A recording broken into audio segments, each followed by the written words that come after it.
year was 1817. John Bell, a prosperous farmer, moved his family west to Adams, Tennessee. The area was isolated, surrounded by untamed wilderness. The Bells were devoutly religious, believing in a world beyond our own. Little did they know, they were about to confront it. My wife Lucy was known for her kindness. We had several children, including our daughter Betsy. Life in Adams seemed peaceful at first. The Bells worked hard, building a life on the frontier. But a darkness was lurking on the horizon, a sinister force about to make itself known. The strange occurrences escalated. The knocking grew louder, more insistent.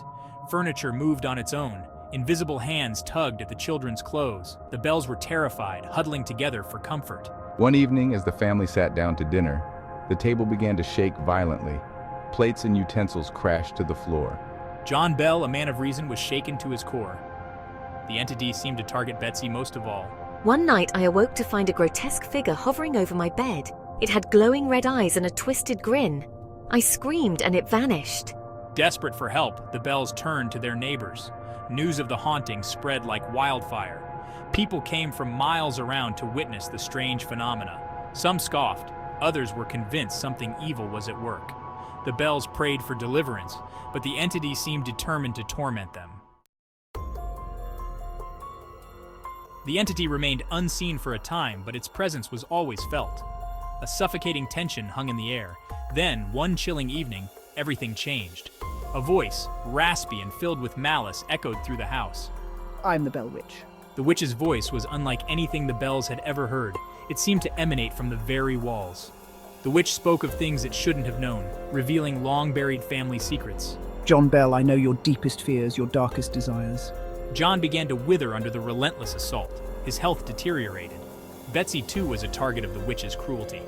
Betsy, I will torment you until your spirit breaks. The Bell family was trapped in a nightmare, at the mercy of a malevolent entity. The Bell Witch's reign of terror continued unabated. The family was subjected to nightly horrors. Objects flew across the room. Disembodied laughter echoed through the halls. The children were plagued by nightmares. The witch seemed to grow stronger with each passing day. John Bell, once a pillar of the community, became a recluse. I was tormented by the witch's constant harassment. My health deteriorated rapidly. The doctor was baffled, finding no medical explanation for John's condition. The witch seemed to be draining the life out of him. Betsy, strong-willed and defiant, refused to let the witch break her. I stood up to the entity, challenging its power. The witch responded with fury, intensifying its attacks on Betsy.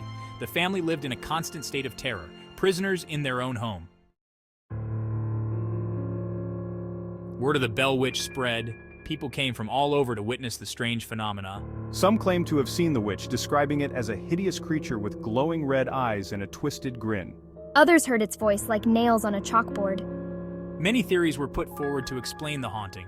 Some believed the witch was the spirit of a vengeful neighbor. Others thought it might be a demon from hell. We tried everything to get rid of the witch. We brought in preachers, consulted with Native American shamans, even tried to reason with the entity. But nothing worked. The witch seemed to revel in our desperation, mocking our attempts to drive it away. The Bell Witch became a local legend, stories of the haunting passed down through generations. Some dismissed them as tall tales, but others believed the Bell Witch was real, still haunting the hills of Adams, Tennessee.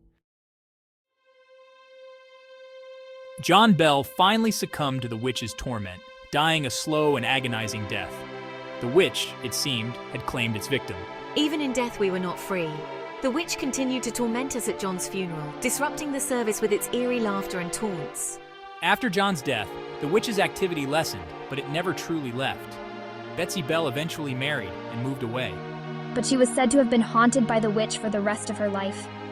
The Bell farm remained abandoned, no one daring to live there for fear of the witch's wrath. The legend of the Bell Witch lived on, becoming a part of American folklore. To this day, people still visit Adams, Tennessee to see the site of the Bell Witch Cave. Some claim to have felt the witch's presence there, hearing its whispers on the wind. The legend of the Bell Witch continues to fascinate and terrify, a reminder that evil can lurk in the most unexpected places, and that some mysteries are never meant to be solved.